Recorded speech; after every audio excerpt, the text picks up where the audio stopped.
আসসালামু আলাইকুম সুপ্রিয় দর্শক, শুরুতেই আমরা জেনে নেব এই মুহূর্তে পাওয়া সবচেয়ে গুরুত্বপূর্ণ সব খবর, পরে বিস্তারিত। লক্ষ্মীপুরে বিএনপি নেতা খুন, ফেসবুকে আউট লিখলেন অভিযুক্ত ছাত্রদল নেতা। ভোটের নিরাপদ পরিবেশ তৈরিতে রাজনৈতিক দলের সহায়তা প্রয়োজন, বললেন সিইসি।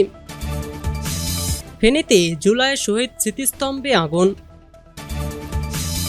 সুপ্রিয় দর্শক, এতক্ষণ শুনছিলেন সংবাদ শিরোনাম, এবার শুনবেন বিস্তারিত।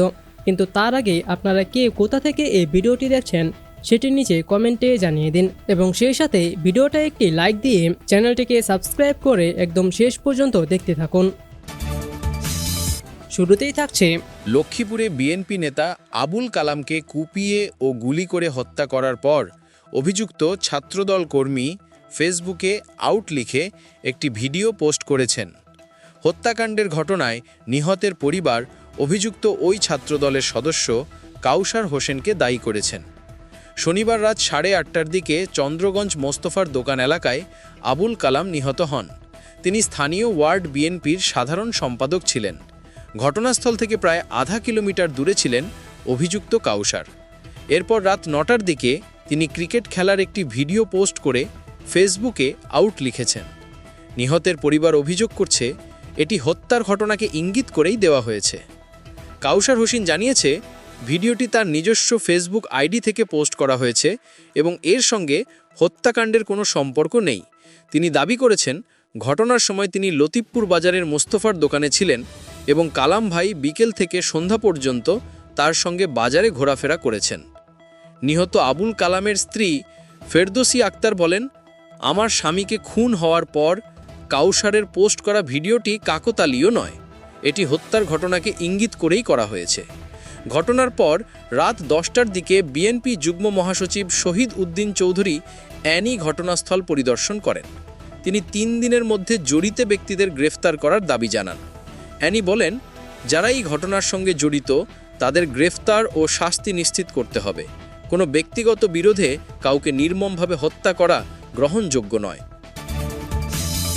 ভোটের নিরাপদ পরিবেশ তৈরিতে রাজনৈতিক দলের সহায়তা প্রয়োজন। সিইসি ভোটারদের জন্য নিরাপদ ভোটের পরিবেশ তৈরিতে রাজনৈতিক দলের সহায়তা প্রয়োজন বলে মন্তব্য করেছেন প্রধান নির্বাচন commissioner CEC AMM Nasir Uddin. নিরাপদ নির্বাচনী পরিবেশের জন্য দলগুলোর সহযোগিতা গুরুত্বপূর্ণ উল্লেখ করে প্রধান নির্বাচন কমিশনার বলেন, সবার জন্য লেভেল প্লেয়িং ফিল্ড নিশ্চিতে রাজনৈতিক দলের পরামর্শ নেবে কমিশন। নির্বাচনী আচরণবিধি সুষ্ঠুভাবে পালনের ওপর সুষ্ঠু নির্বাচন নির্ভর করে। রাজনৈতিক দলগুলোকে আচরণবিধি মেনে চলার আহ্বান জানিয়ে তিনি বলেন, খুব শীঘ্রই নির্বাচনের মুখোমুখি হব। সামনের নির্বাচনকে গ্রহণযোগ্য ও স্বচ্ছ করতে সবার সহযোগিতা দরকার। সবার জন্য লেভেল প্লেয়িং ফিল্ড করতে চায় কমিশন। ইসি সূত্র জানিয়েছে, আজ দুপুর 12টা পর্যন্ত Gonoforum, Gonofront, Islamic front Bangladesh, Islamic Oikyajote, Bangladesh supreme party, BSP এবং বাংলাদেশ জাতীয় পার্টির সঙ্গে সংলাপ হয়। এছাড়াও দুপুর 2টা থেকে বিকেল 4টা পর্যন্ত Bangladesh Jatiya Samajtantrik Dal, Bangladesh JASAD, Bangladesh national Awami party, Bangladesh NAP, Trinamool BNP, Krishak Sramik জনতা লীগ, বাংলাদেশ খেলাফত মজলিস এবং ইসলামী আন্দোলন বাংলাদেশের সঙ্গে সংলাপ হবে। ফেনীতে জুলাই শহীদ স্মৃতিস্তম্ভে আগুন। ফেনী শহরের মুক্তবাজারে নির্মিত জুলাই শহীদ স্মৃতিস্তম্ভে রোববার 16 নভেম্বর ভোরে আগুন দিয়েছে দুর্বৃত্তরা। আগুন দেওয়ার একটি ভিডিও সামাজিক যোগাযোগ মাধ্যমে ছড়িয়ে পড়ে। ভিডিওতে দেখা যায় মুখে মাস্ক পরা কয়েকজন কেরোসিন ঢেলে স্মৃতিস্তম্ভে আগুন লাগিয়ে দ্রুত পালিয়ে যায়। ফেনী আহত জুলাই যোদ্ধা নাহিদুর রহমান জানান, জুলাই শহীদদের অসম্মান করতে এভাবে আগুন দেওয়া হয়। যেহেতু আশপাশের সিসিটিভি ফুটেজ আছে, পুলিশ চাইলে এসব দুর্বৃত্তদের আইনের আওতায় আনতে পারবে। ফেনী জেলা বিএনপির সদস্য সচিব আলাল উদ্দিন আলাল জানান, থানার নাকের ডগায় এরকম ঘটনা ঘটানোর মধ্য দিয়ে প্রমাণ হয় যে আওয়ামী দুর্বৃত্তরা এখনও ফেনীতে অবস্থান করছে। তারা সাম্প্রতিক সময় বেশ কয়েকটি জায়গায় নাশকতা করেছে, ভবিষ্যতে তারা আরও বড় কিছু করতে পারে। অথচ আমরা যারা জুলাই আন্দোলনের সক্রিয় অংশগ্রহণকারী, তারা নিজেরা নিজেদের মধ্যে কাদা ছোড়াছুড়ি করছি। আমাদের আওয়ামী ফ্যাসিস্টদের বিরুদ্ধে সোচ্চার হওয়া দরকার। ফেনী মডেল থানার ভারপ্রাপ্ত কর্মকর্তা ওসি মোহাম্মদ শামসুজ্জামান বলেন, ঘটনাস্থলের আশপাশে সিসিটিভি ফুটেজ আছে। আমরা সেসব ফুটেজ সংগ্রহ করার কাজ করছি। সিসিটিভি ফুটেজ হাতে পেলে বুঝতে পারবো কখন কারা কিভাবে আগুন লাগিয়েছে। এই ঘটনায় মামলা হবে।